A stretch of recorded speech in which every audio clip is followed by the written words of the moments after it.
Salmo de Davi, Salmo 51.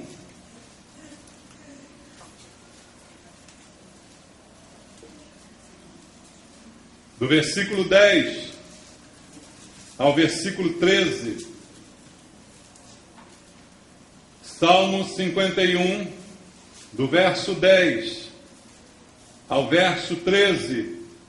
A palavra do nosso Deus diz assim: Cria em mim, ó Deus, um coração puro, e renova dentro de mim um espírito inabalável. Não me repulses da tua presença, nem me retires o teu Santo Espírito. Restitui-me a alegria da tua salvação e sustenta-me com um espírito voluntário. Então ensinarei aos transgressores os teus caminhos, e os pecadores se converterão a ti. Amém. Graças a Deus. Obrigado, Senhor, pela palavra que foi deixada para nós como direção, como instrução, como alimento para a nossa vida, Pai.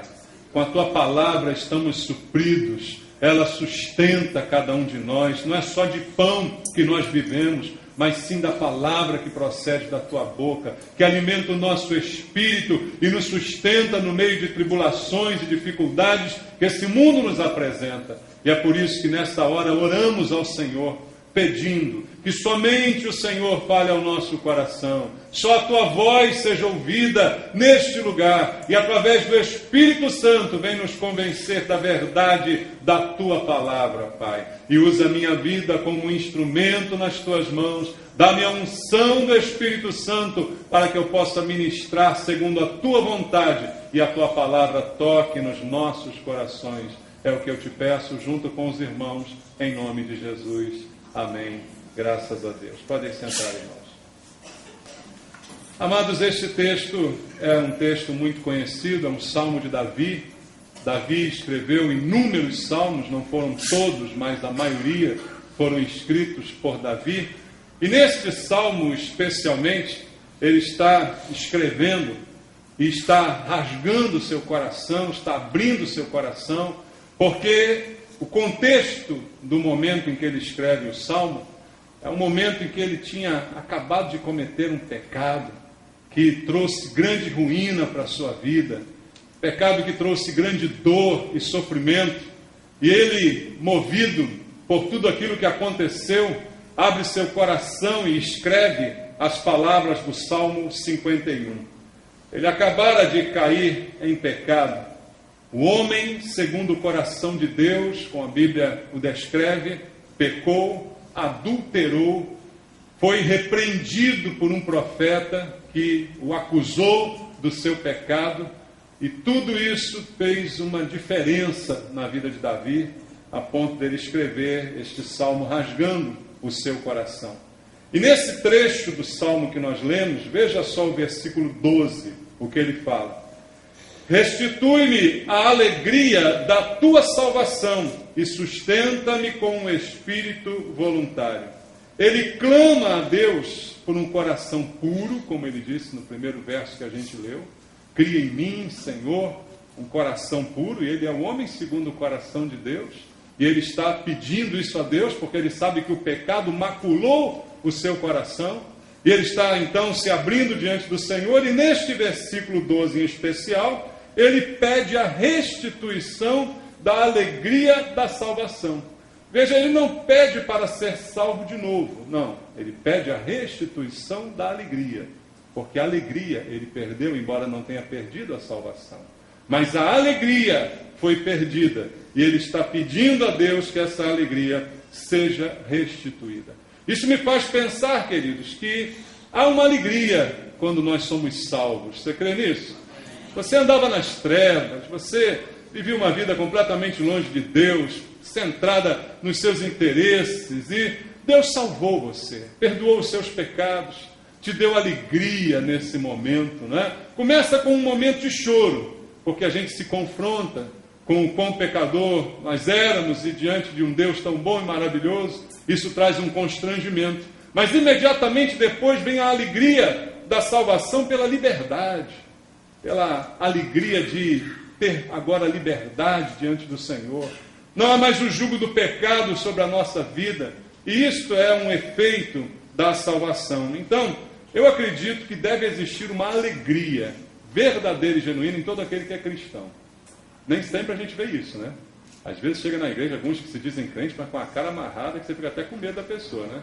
Você olha para a pessoa assim, você quer até sumir, né? Tem um que quer se benzer e tudo, né? Porque é complicado, né? A pessoa vem com a cara fechada, carrancuda, mas não devia ser assim. Há uma alegria em ser cristão. A alegria de ter sido salvo, a alegria de ter sido liberto. Todos nós temos que viver essa alegria. E Davi também, nesse texto, ele pede essa restituição da sua alegria. Porque o que ele mostra aqui é que a única coisa que pode tirar de nós essa alegria verdadeira é o pecado. Então, amado, cuidado com isso. Você que anda muito de cara feia aí, vai começar a achar que você está pecando. Né? Deve estar muito chateado da vida, por isso está com essa cara feia. Está em pecado, só pode ser. Porque o pecado realmente tem o poder de tirar essa alegria que deveria ser inerente ao coração do crente. Davi experimentou isso. Davi era um homem alegre, era um homem que pulava, dançava, cantava na presença do Senhor, que compunha salmos, poesias maravilhosas para Deus. Era um homem feliz, alegre. Mas no momento que ele pecou, aquela alegria foi embora. Ele então pede ao Senhor que essa alegria seja completamente restituída.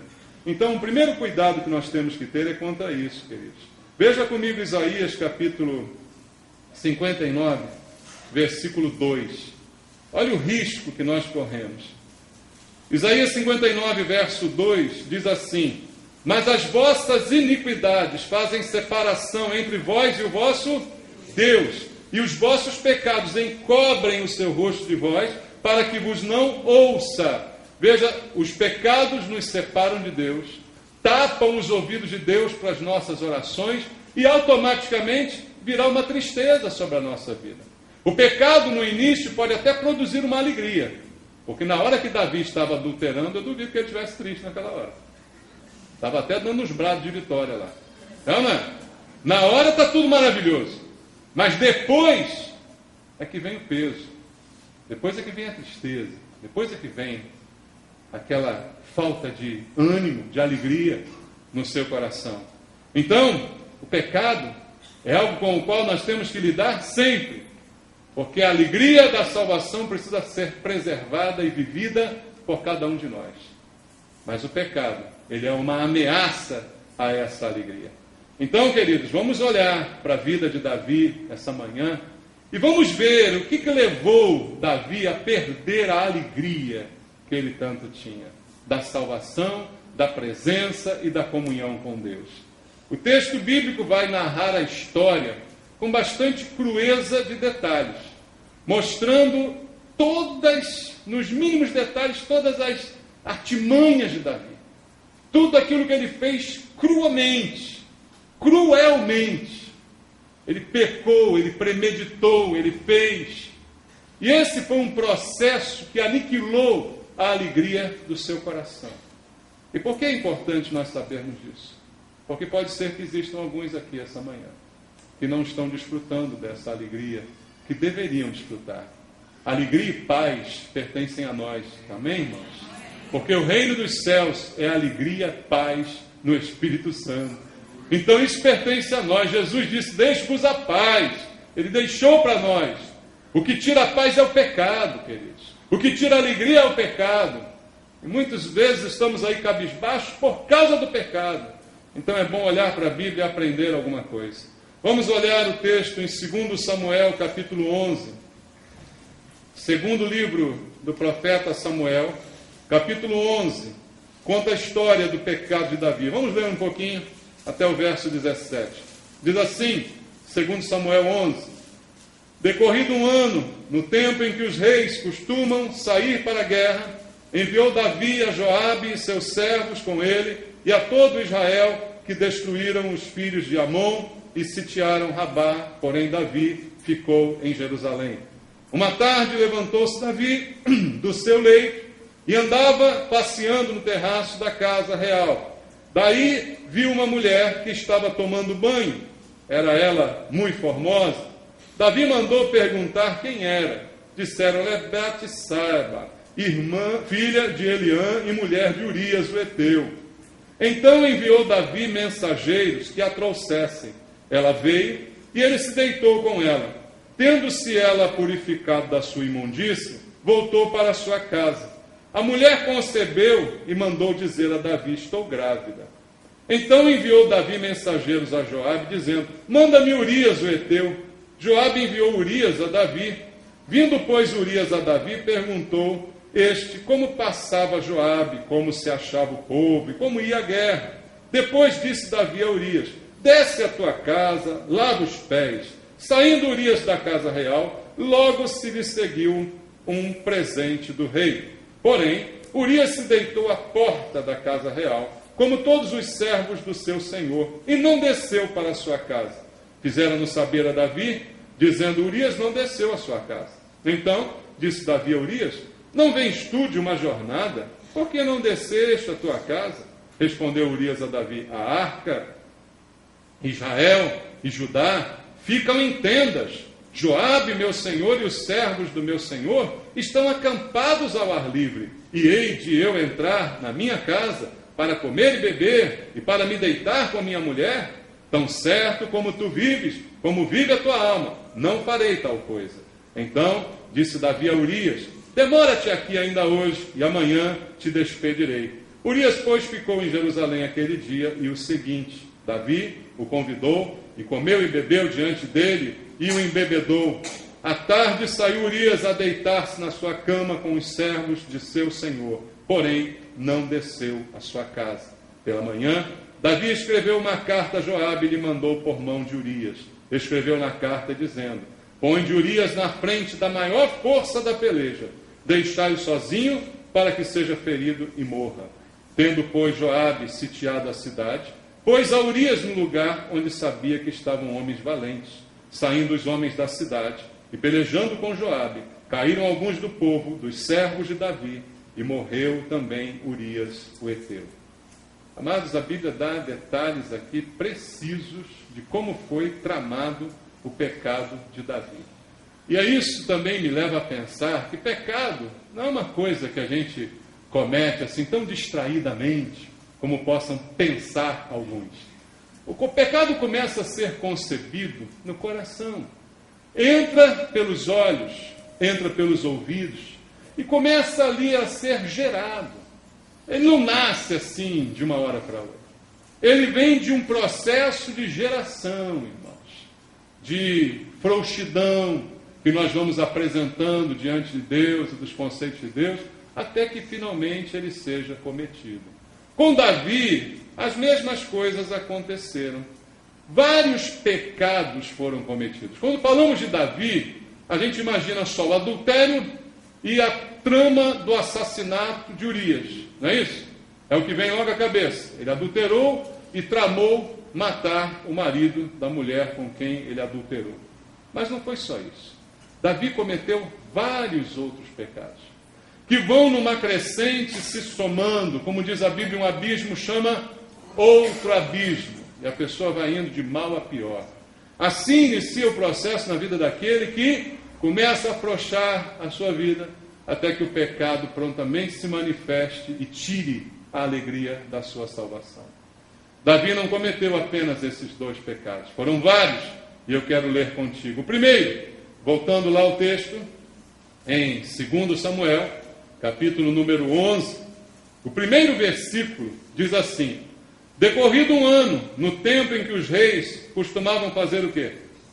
Sair para a guerra, enviou Davi a Joabe, seus servos com ele, e a todo Israel, que destruíram os filhos de Amon e sitiaram Rabá. Porém, o que Davi fez? Davi ficou em Jerusalém. Era a época de todos os reis irem para a guerra, mas Davi era rei e não foi para a guerra. O primeiro pecado de Davi é a irresponsabilidade. Irresponsabilidade é quando nós deixamos de fazer aquilo que a gente sabe que tem que fazer. Então você se torna uma pessoa irresponsável, inconsequente em relação aos seus atos, aos seus procedimentos. Davi sabia que ele deveria ter ido para a guerra. Todos os reis foram para a guerra. Ele mandou todo Israel para a guerra. Quem ficou? Davi, alguns criados e muita mulher. É ou não é? Todo mundo foi para a guerra. Quem ficou em Jerusalém? Mulher a dar com pau. E agora? Ambiente propício, não é, queridos? Começa o seu pecado com uma irresponsabilidade. Ele foi irresponsável ficando aonde não deveria ter ficado. Veja, o pecado é depois. Mas primeiro eu fiquei onde não devia ter ficado. Muitos jovens ficam hoje, já viu? Quando fica, aí é que começa o pecado. Eu quero dizer para você, tem alguém aqui jovem hoje? Levanta a mão. Eu quero dizer para você com todas as letras, jovem cristão não fica, porque a tua boca pertence a Deus. Não é para ser linguada várias vezes para um monte de gente. A tua boca pertence a Deus. Então não fica. A gente só inicia um possível relacionamento se queremos namorar com vistas a casar. Ah, eu não quero casar agora, então fica só estudando. Fica só lendo a Bíblia, ouvindo pregação, estudando para o colégio, para a faculdade. Vai namorar para quê? Para brincar? Teu corpo é algum brinquedo? Se é brinquedo, assuma o risco. Porque quem fica onde não devia ficar é irresponsável. Todo jovem ficante é um irresponsável. Todo jovem. Namoro cristão tem que ser decente. Não tem mão aqui, mão ali, boca aqui, boca ali. Não tem. Não tem. Tem que ser decente. Jovem cristão não faz sexo antes do casamento. Está bem claro isso para vocês aí? Não faz. Se fizer, está pecando mesmo. Não é porque eu estou dizendo, não, porque a Bíblia diz isso. Tem alguma dúvida ainda? Está claro isso para todo mundo aqui? Sexo só é abençoado no casamento. Fora dele é maldição. Seja você jovem, adulto, com 50, 90 anos. Porque agora também é moda, né? Ah, eu já tenho 50 anos, separei, a outra, minha mulher tem 50 também. Para que a gente vai namorar? Vamos transar. Não vamos transar coisa nenhuma. Vamos se converter. Amém? Vamos se converter e casar direitinho no papel e depois transa até aguentar mais. Transa demais mesmo que é bom. Mas casado. Amém? Porque o que passa disso vem do diabo. Quando fica onde não tem que ficar, vem do capeta. Não adianta, mas todo mundo está fazendo na faculdade. Então vai com todo mundo, pelo amor de Deus, só não diz que é membro da Nova Vida em São Cristóvão. Diz que é membro de outro lugar, pelo amor de Deus. Quer fazer, você é ali para fazer o que você quiser. Mas não me comprometa, porque aqui a gente ensina a verdade. Agora, a verdade eu não posso obrigar ninguém a fazer, a seguir. A decisão, ela é de cada um. Mas Davi começa na sua irresponsabilidade. Até chegar o adultério e o assassinato, começou numa irresponsabilidade de ficar onde não deveria ter ficado. Está todo mundo na guerra, Davi está lá passeando no jardim, está lá no terraço, olhando a vista. Que maravilha, que sem vergonha. Todo mundo trabalhando, dando sangue, lutando, guerreando por ele mesmo, que é o rei. E ele está lá no terraço, numa boa. Todo mundo morrendo e ele lá, tranquilão. Irmãos, às vezes a gente peca por não estar aonde nós deveríamos estar, deixando de lado as nossas responsabilidades. O pecado começa quando nós estamos aonde não deveríamos, ou quando nós não estamos aonde deveríamos estar. Assim começam às vezes os pecados dentro de casa, que o marido não está em casa, está na rua. Lugar de marido é em casa. Está pouco essa amém aí. Agora, lugar de mulher também é em casa. Ah, bom. Tá. Ah, bom. É um do lado do outro, criando os filhos, fazendo muito sexo e vivendo um para o outro. É isso que Satanás não consegue penetrar. Fica impenetrável um casamento assim. Quando é um para o outro. Agora, quando não está onde deveria estar, vem a irresponsabilidade. Lembra a história que eu falei aí? Mulher chata e homem irresponsável? É o que acontece. Não está onde deveria estar. Ou está onde não deveria estar. Começa o pecado, e com Davi foi assim. Até chegar a consumação, já não estaria nada acontecendo se ele tivesse ido para a guerra. Se Davi tivesse ido para a guerra, nada disso estaria escrito aí, nada disso teria acontecido. Se ele tivesse estar onde ele deveria estar, nada disso tinha acontecido. Estava tranquilo. Mas não começou por causa disso.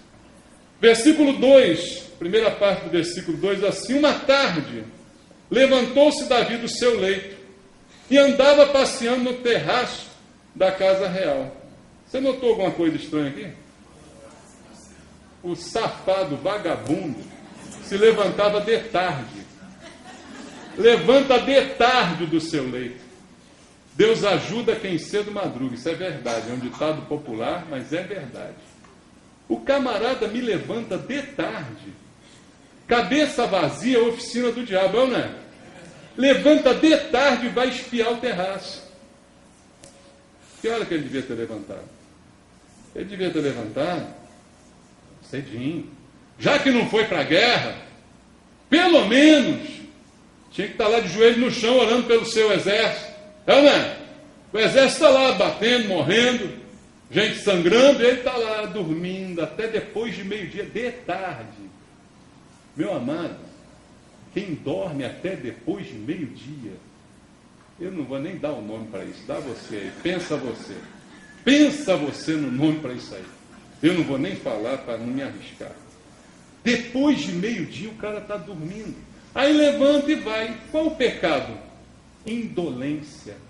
Indolência é pecado, irmão? É. Preguiça é pecado? É. Preguiça não é adjetivo, não, irmão. Preguiça não é um estado momentâneo. Preguiça é pecado. Essas coisinhas que a gente diz, não, hoje eu estou com uma preguiça. É como se você dissesse assim, hoje eu estou com um pecado. Você fala isso? Não fala, né? Mas a gente diz, eu estou com uma preguiça hoje, né? Mas ninguém diz, hoje eu estou com um pecado daqueles cabeludos. Ninguém fala isso. Mas preguiça é pecado. Então ele foi indolente. O exército lutando e o cara dormindo. O povo lutando e o cidadão em casa. Assim tem na igreja. A gente está aqui lutando em oração, você está em casa dormindo, falando mal da igreja. Não é assim que acontece? Tem um povo aqui sexta-feira orando, você está em casa dormindo, falando mal da igreja. Por quê? Indolente, preguiçoso, safado. Para por aí. Não é melhor? O pecado está à porta, diz a Bíblia. Ainda não tinha pecado. Já não estava onde deveria estar. Acordou depois de meio-dia, foi passear na varanda. Mas ainda não tinha pecado. Mas o pecado está sempre na porta. Todos nós lidamos com o pecado todo dia. Por isso Jesus nos ensinou a orar e ao final da oração diz, não nos deixe cair em tentação e livra-nos do mal. Porque tentação não é pecado. Ceder à tentação é que é pecado. Mas tentação é uma luta de todo dia. Todo dia. Todo dia somos tentados. Porque o pecado, ele não está longe da gente. O pecado está perto. Pode estar sentado ao teu lado. Cuidado, hein? O pecado está perto. Está à porta, como diz a igreja, a Bíblia. Veja comigo Gênesis capítulo 4, versículo 7. No livro de Gênesis capítulo 4, Deus já nos dá esta visão. Versículo 7. Deus diz a Caim, antes dele matar Abel, se procederes bem, não é certo que serás aceito. Se todavia procederes mal, eis que o pecado jaz à porta. O seu desejo será contra ti, mas cumpre a quem? Cumpre a você mesmo dominá-lo. Irmão, depois que o desejo vem, não adianta orar. É você que tem que dominar. Não é dizer, se Deus quiser, Ele me livra. Isso é maior hipocrisia, né? Depois você adultera e diz, é porque Deus não quis me livrar. Por isso que eu caí. Aí a gente põe a culpa em Deus. O pecado jaz à porta e cabe a você dominar. Qualquer pecado, quem tem que dominar é você. Para isso você tem que estar, quanto mais perto de Deus, melhor. Porque os nossos pecados fazem separação. Mas quanto mais perto de Deus, mais forte eu estou. Mas quem tem que dominar sou eu. A vontade de fumar é você que tem que dominar. A vontade de beber é você que tem que dominar. A vontade de se picar é você que tem que dominar. Não, eu vou lá com o pastor, vou fazer uma oração forte. aí esse desejo vai sair de mim. Se isso fosse verdade, Deus diria assim para Caim. Mas Deus disse para Caim que não. O pecado está pertinho de você e cabe a você dominar. Não é ninguém que vai fazer oração forte para você. Para com isso. Isso é esoterismo. É você que tem que dominar, disse o Senhor. E é isso que nós precisamos aprender. Mas a indolência traz a preguiça de até dominar alguma coisa. E quem é preguiçoso não domina nada, acaba sendo dominado. O cara acorda depois de meio-dia e vai passear na varanda, vai ser dominado. Claro que vai ser como foi e como aconteceu. Veja outro pecado, ainda no versículo 2, diz que ele passeou pelo terraço da casa real e daí viu o quê? Uma mulher que estava fazendo o quê? Tomando banho. E ela era muito formosa. Veja, outro pecado. Ele cobiçou. Existem coisas que a gente não tem como impedir nos nossos olhos de olhar. Concorda? Se qualquer um aqui tirar a roupa na minha frente, naquele momento eu olhei para você. Você está aqui na minha frente, ficou pelado, eu olhei, acabou. Não tem como. Não existe. Não existe isso. O olho vai olhar. Você andou na rua, passou, bateu o olho. Você viu, passou na banca de jornal, tá, bum, o olho. Agora, o problema é não fixar o olho. Olhar, às vezes não dá para impedir. Vem de surpresa, né? Parece assim. E agora? Agora, continuar olhando é o problema. E mais do que continuar olhando, cobiçar. O pecado de Davi foi a cobiça. Cobiça é pecado, gente? Em que sentido? Todos os sentidos. A Bíblia, quando fala de cobiça, lá nos mandamentos, diz que é pecado cobiçar a mulher do próximo. Só isso? Não. Se você ler, é que só ficou essa parte famosa. Mas se você ler o versículo todo, não pode cobiçar a casa do próximo, não pode cobiçar os bens do próximo, não pode cobiçar nada, muito menos a mulher do próximo. É ou não é? Urias está na guerra, a mulher está lá, também descuidada essa mulher, né? Toma banho com cortina aberta, né? Olha lá. Mas tudo bem, isso não desculpa Davi. Desculpa Davi? A minha desculpa é que os outros provocaram? Se for assim, não tem desculpa, porque o diabo está sempre provocando. O diabo é ou não é provocador? Claro que é, eu vou querer que o diabo pare de provocar. Aí o diabo vai se converter, então. Se o diabo parar de provocar, virou santo. Ele vai provocar a vida toda. Eu não posso botar a culpa que alguém me provocou. Ah, a carne é fraca, eu sou homem. Vi a mulher lá. Não tem nada disso. Ele viu a mulher de longe. Mas ele continuou olhando para ela. Ele continuou com os olhos ali nela. E aquilo foi gerando dentro dele um desejo. Foi gerando dentro dele uma vontade que precisava ser realizada. A cobiça entrou no seu coração. E olhando para esse texto aqui, já que estamos numa igreja, né? Muitos irmãos e irmãs também, porque o texto é genérico, ele pode servir para homens ou para mulheres, mas a gente diria, não, que isso, pastor? Isso aí não. Olha, Deus já me livrou de muitos pecados, Deus já me perdoou, eu não caía nessa. Bom, pode até ser que você tenha essa convicção, mas eu lembro a você que a Bíblia diz que quem pensa estar de pé, cuide para que não caia. Então, se a gente pensa que está firme, já tem que tomar cuidado. Já é um cuidado que tem que ser tomado. Agora, vai que você realmente não cairia nesse pecado. Vai que realmente isso seja uma área resolvida na sua vida. Porque existem algumas áreas que são resolvidas na nossa vida, né? Quando houve a conversão, Deus foi tão impactante que resolveu algumas coisas definitivas na nossa vida. Isso eu creio que pode acontecer. De repente, essa é uma área que foi definitivamente resolvida na tua vida. Glória a Deus por isso. Ok.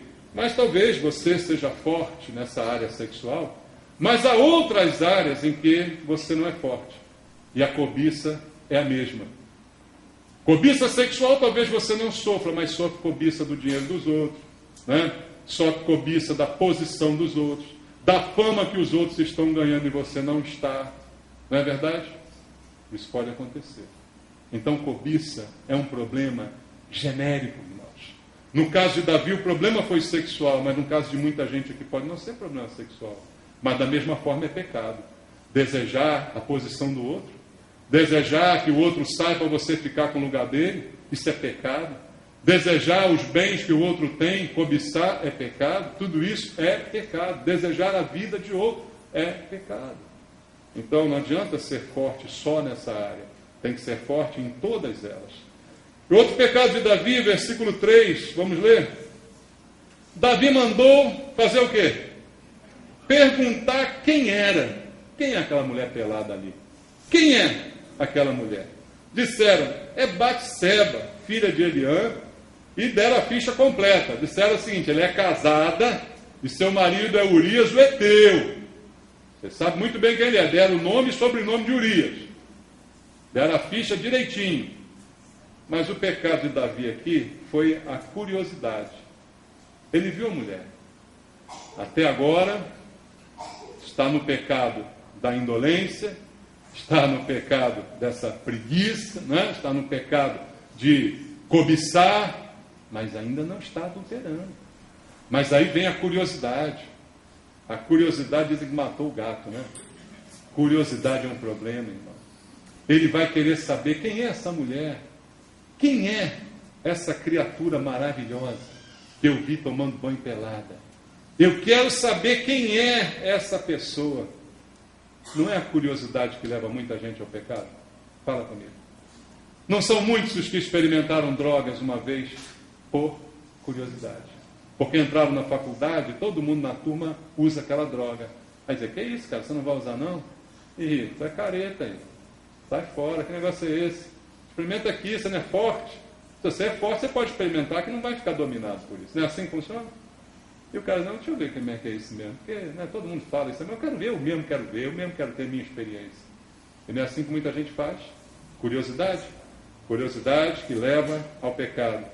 O desejo de saber, de provar, de experimentar, tem arruinado vidas. Quero saber mais, quero provar mais, quero experimentar mais, quero saber. Quero satisfazer a minha curiosidade. Pecado de Davi, que também o levou à ruína e à perdição. Outro pecado de Davi, versículo número 4, diz assim, então enviou Davi mensageiros que a trouxessem. Ela veio, e aí ele fez o quê? Se deitou com ela. Tendo-se ela purificado da sua imundícia, voltou para a sua casa. Aqui o pecado, além do adultério propriamente dito, que foi no versículo 4 que ele se consumou, porque ela foi à sua casa e ele se deitou com ela e não foi para dormir. Tá? Então aqui o pecado realmente se consumou, mas além disto que está evidente aqui, há uma hipocrisia também nesse texto, que eu não sei se você percebeu. Que hipocrisia também é pecado. Concorda, irmão? Hipocrisia é querer parecer o que você não é. É querer dar um nome bonito para o seu pecado. Hoje em dia está assim. A gente sabe que é pecado, mas dá nome bonito. Não, isso não foi pecado, isso foi um deslize. Não, isso não foi pecado, isso foi uma fraqueza. A carne é fraca, né? Então a gente dá um apelido para o pecado. Aqui nesse texto há uma grande hipocrisia. Por quê? Qual é a hipocrisia? Muita gente tem esperança de resolver o seu problema apenas comparecendo na igreja, apenas louvando, apenas presente de corpo na igreja. Mas isso não resolve o problema de ninguém. Acham que só por fazer isto já se purificaram? Só por cumprir o ritual a purificação já se realizou? Veja o detalhe do texto. Abra comigo a Bíblia em Levítico, capítulo 15, versículo 18. Levítico, capítulo 15, versículo 18. Diz assim, se um homem coabitar com mulher e tiver emissão de sêmen, ambos se banharão em água e serão imundos até que hora? Até a tarde. O texto diz que ela foi, se deitou com Davi e esperou passar o tempo da sua imundície. Que tempo? Esse prescrito pela lei. Tomaram banho e esperaram até a tarde para então ficarem purificados. Pronto, acabou o problema aí. Lavou, está novo. Talvez tenha sido daí que surgiu essa expressão. É ou não é? Pensa comigo. Toma um banho, cumpre a Bíblia, porque o ritual é bíblico. Não, eu cumpri o ritual. É igual passar pelas águas do batismo aqui. Ó. Eu já dei banho em muita gente aqui. Mas não sei quantos realmente se converteram. Banho eu já dei. Já dei muito banho nessas águas. Agora, quantos se converteram, não sei. Por quê? A pessoa cumpre o ritual. Ela diz assim, não, o ritual está cumprido, já estou lavado. Lavou, está novo. Já posso sair daqui como se nada tivesse acontecido. O nome disso? Hipocrisia. Foi outro pecado. Porque sabem da lei, conhecem a palavra, querem até praticar. Mas por que não praticaram antes de deitar? Por que não praticar a parte da palavra que diz não adulterarás? Por que não praticar a parte da palavra que diz para não ser preguiçoso? Por que não praticar a parte que diz não ser curioso? Por quê? Não, eu só quero essa aqui. É hipocrisia. É achar que porque estou na igreja, porque me batizei, porque estou aqui ouvindo pregação, está tudo bem. Não está. Porque não houve purificação nenhuma. Continua sobre a pessoa o seu pecado. Porque o texto lá em Levítico não está prevendo uma situação de adultério. Está prevendo a situação de casal, e não de adultério. Então, lavou, não está novo. Pode lavar, é como diz a Bíblia. Ainda que você se lave com potassa, jamais será apagada a marca do seu pecado. Se não for o Senhor a lavar, não há sapólio rádio que dê jeito. A marca do pecado não é apagada. Só quem nos deixa mais alvos do que a neve é o sangue de Jesus, que nos purificou de todo o pecado. Então Davi comete também o pecado da hipocrisia. Depois, a partir do versículo 6, Davi diz, então enviou Davi mensageiros a Joabe, dizendo, manda-me Urias o Heteu. Joabe enviou Urias, Davi, aí vai toda a história aqui, contando o que ele fez. Você leu comigo o que ele fez? Sabe o que ele fez? A maior falsidade do mundo, né? Porque a mulher vira para Davi depois de um tempo e diz assim, estou grávida. É nessa hora que os problemas acontecem. Você já viu quantos casos de assassinato? Agora mesmo teve um aí. O cara matou a mulher que estava esperando o filho dele para que a mulher dele de verdade não soubesse, foi lá e matou. Quantos casos, né? São provocados pelos mesmos sentimentos, pelos mesmos pecados. A mulher diz, estou grávida. E Davi diz, e agora? Meu Deus do céu, deve ter falado, né? Na hora que estava lá no bem bom, não falou, meu Deus do céu, não é o momento. Mas agora que o bicho está pegando, aí diz, meu Deus do céu, o que eu faço? Davi não é burro nem nada. Ele pode ser um monte de coisa, burro ele não é. É um homem inteligente. Ele resolve fazer uma coisa bacana. Ele manda um recado para Joabe e diz assim, Joabe, manda Urias de volta aqui com os homens. Eu quero dar um refresco aí para Urias. Aí Urias chega, conversa com Davi, saudação ao rei, aquele respeito, aquela reverência. Mal sabe ele, né? Já está lá, conversa com Davi, aquela coisa toda. E Davi diz assim, tá bom, Urias, agora pode ir para casa, vai descansar. Mas o problema, irmão, é que Urias é um homem fiel. Olha que problema. Ele não traiu um cara infiel. Ele traiu um fiel. Aí é que maior o pecado se torna ainda, né? Maior as suas consequências. Porque Urias diz, não vou não. Não é justo. Urias joga na cara dele que ele nem sabia. Porque Davi não foi, ficou em casa. Mas Urias diz, não é justo eu ficar em casa enquanto os meus homens estão lá morrendo. Quem é que devia ter dito isso? Davi. Mas quem que diz isso para ele? Urias. Você não é justo eu ir para casa, deitar com a minha mulher, comer, beber, enquanto os meus homens estão passando fome lá, morrendo todo mundo. Não, ficou na porta da casa do rei, deitado nas escadas. Aí Davi diz, meu Deus, que esse cara só está me criando problema, hein? O que eu faço com essa criatura? Aí ele ainda dá mais, eu vou botar bêbado, vou dar bebida para ele. Embebedou Urias. E disse, agora vai para casa. Mas nem bêbado. O Urias vai para casa, ele fica lá, firme. Aí Davi diz, não tem outro jeito senão matar esse cara. Porque qual era o plano? Ele vai para casa, dorme com a mulher dele. Se a notícia da gravidez chegou por aqueles dias, não vai perceber nada, ele não vai fazer conta, né? Está muito ocupado na guerra, não vai ficar contando, quantos meses? Espera aí, eu estive lá, não vai contar. Não, passa como filho dele. É a cara de Davi, ruivinho, bonitinho, mas não. Vai passar como filho de Urias. Não é? É a ideia de Davi. Aí não deu certo. Aí Davi tem outra ideia. Ele diz assim, eu vou mandar matar esse cara. Mas eu não vou fazer isso diretamente, porque eu sou rei, eu não vou sujar minhas mãos. Né? Eu vou fazer o seguinte, eu chamo Urias, toma essa carta aqui e leva para Joabe.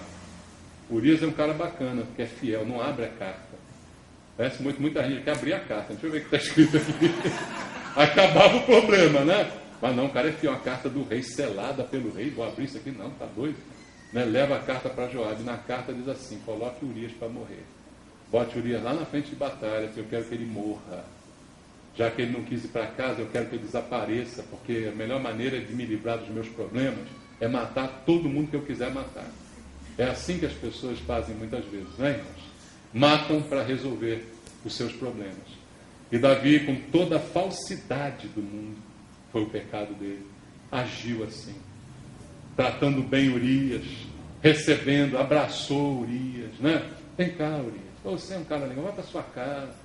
Toda a falsidade do mundo. Não é só o adultério é um detalhe dessa história. Tem muito mais pecado que fez Davi. Adultério é apenas um detalhe nisso tudo. E aí, queridos, por muitas vezes, por causa do pecado, os nossos relacionamentos são assim contaminados, porque a falsidade se manifesta.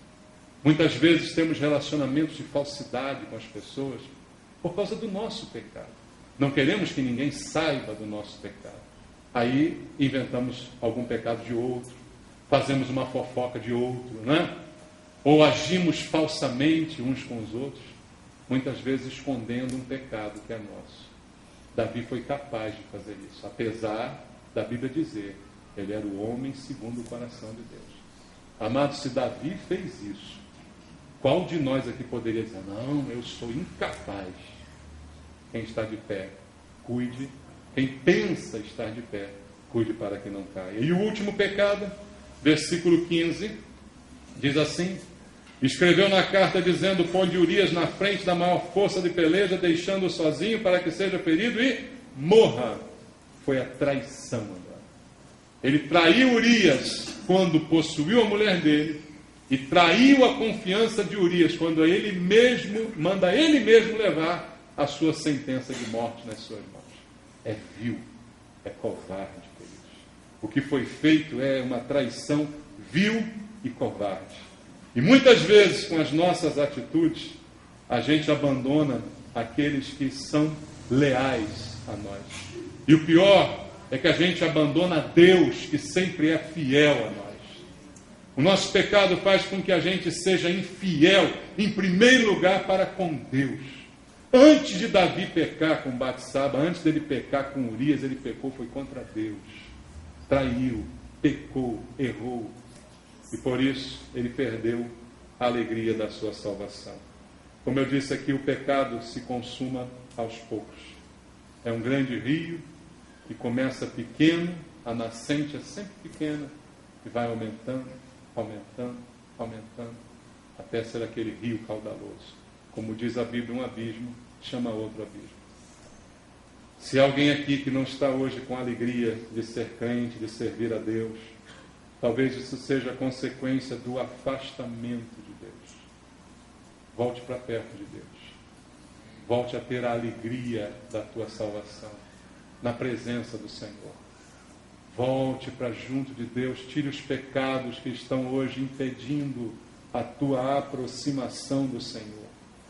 Pode ser que nenhum desses pecados que eu citei aqui, de Davi, estejam em você. Pode ser que hajam pessoas aqui que não cometam nenhum desses, mas certamente há outros que nós cometemos.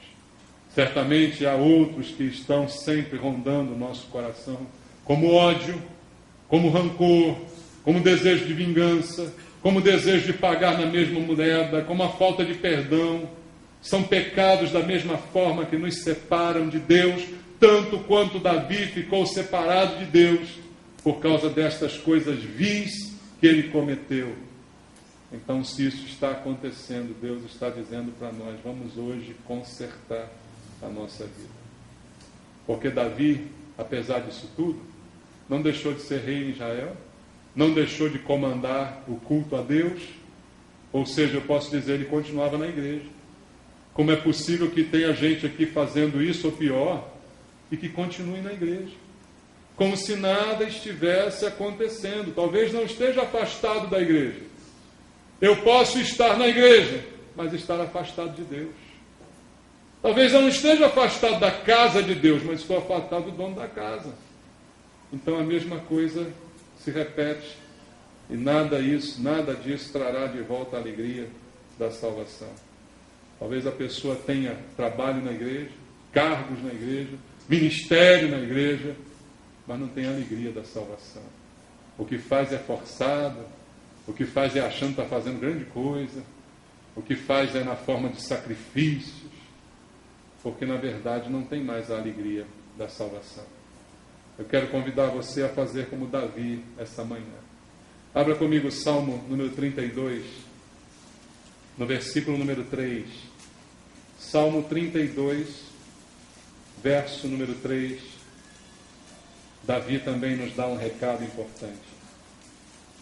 Enquanto calei os meus pecados, envelheceram os meus ossos, pelos meus constantes gemidos todo dia. Enquanto ele calou os seus pecados. Nós podemos fazer, cometer e calar. Calar, não falar para ninguém, e muito menos para Deus. Mas isso envelhece os ossos, é o que diz Davi. Pecados precisam ser, como diz Provérbios 28, 13, confessados e deixados.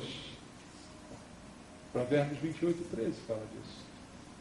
Davi, ele experimentou isso. Enquanto isso ficou guardado, os ossos se moíam dentro dele.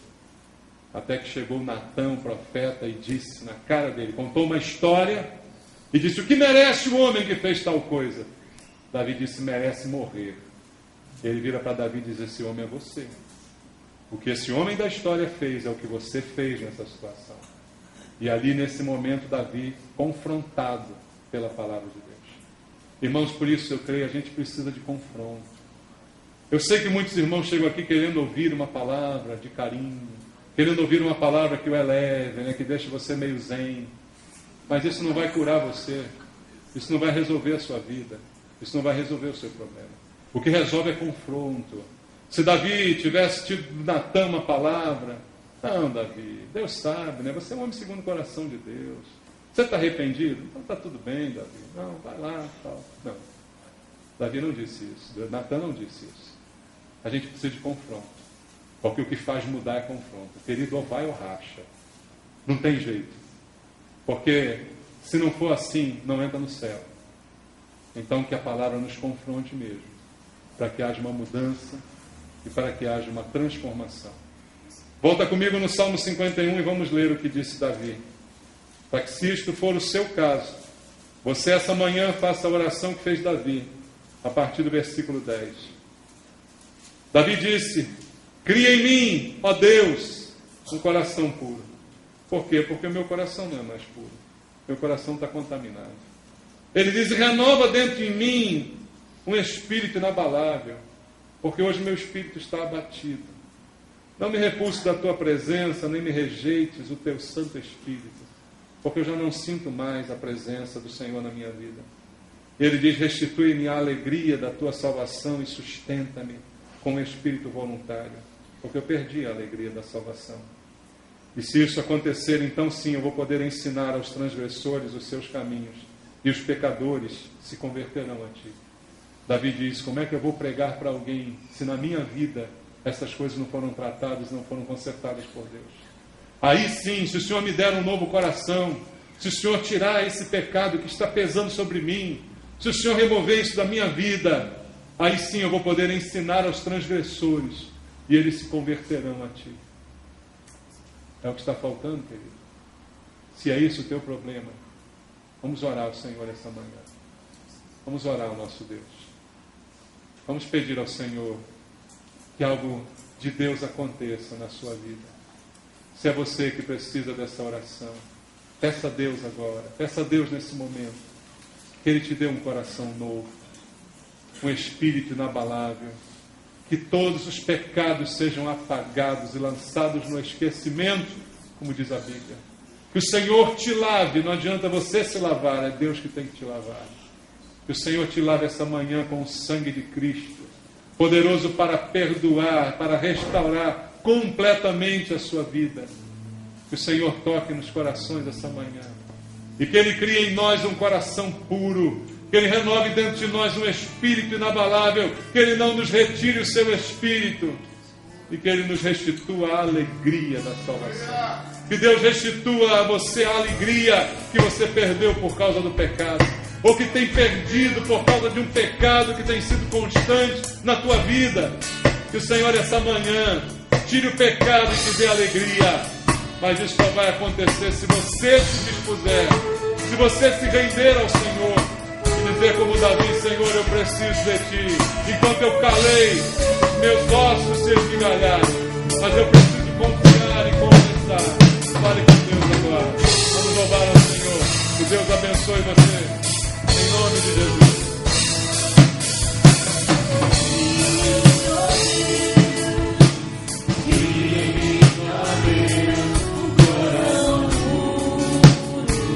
Renova, Senhor. Me renova, me renova, o Espírito inabalável.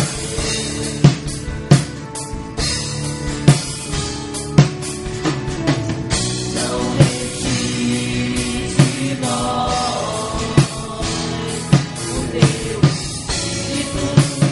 Não retire, Senhor.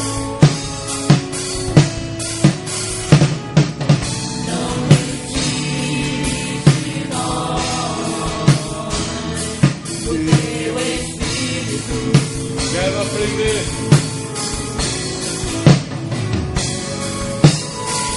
Quero aprender com teus erros. Fala pra Deus. E não mais cometê-los. Sei que não vai ser tão fácil, mas difícil é continuar no erro. E vivendo dentro de desespero, de ficar pra trás.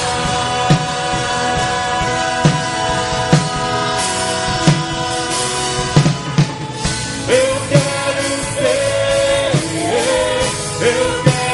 ser um homem segundo o coração de Deus. Eu quero ser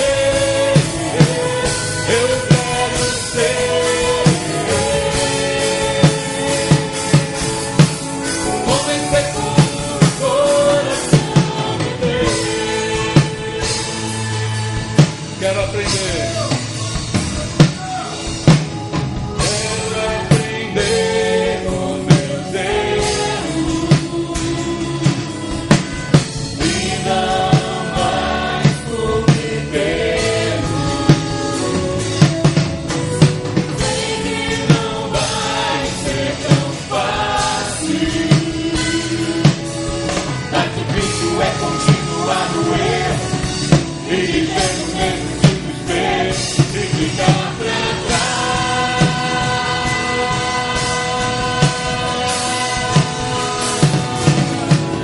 Eu quero ser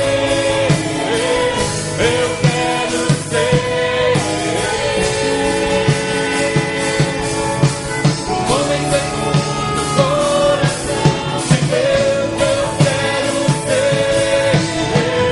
Eu quero ser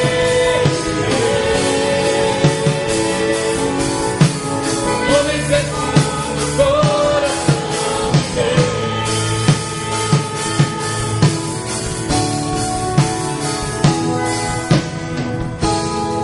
Glória ao teu nome, Senhor. Obrigado, Pai. Louvado seja o Senhor nosso Deus. Que você seja um homem, uma mulher segundo o coração de Deus. Homem segundo o coração de Deus não é aquele que não peca, mas é aquele que, se pecar, se arrepende, se reconcilia e rasga o seu coração na presença de Deus, para não errar novamente dessa mesma maneira. Que você seja um homem e uma mulher de acordo com o coração de Deus. Em nome de Jesus. Amém. Graças a Deus. Louvado seja o Senhor. Vamos pedir a bênção de Deus. Glória ao teu nome, Senhor. Obrigado, Pai. Glória a Deus.